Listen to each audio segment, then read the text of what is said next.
আজকে কে রান্না করেছে শুনবে?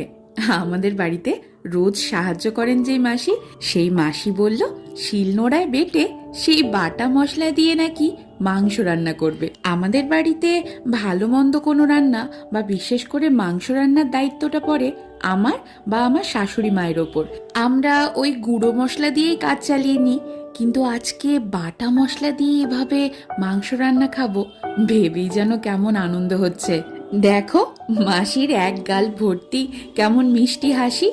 এই হাসিটা আমাদের মুখে আরো বেশি দেখা দিয়েছে যখন শুনেছি এমন সুস্বাদু ভাবে লাল লাল দেশি মুরগির ঝোল রান্না হবে। মানুষ মন দিয়ে যখন কোনো রান্না করে ডাল ভাতও তখন অমৃত মনে হয়। আমরা আজ সত্যি বড্ড তৃপ্তি করে খেয়েছি, সে তুমি চেহারা দেখলেই বুঝবে।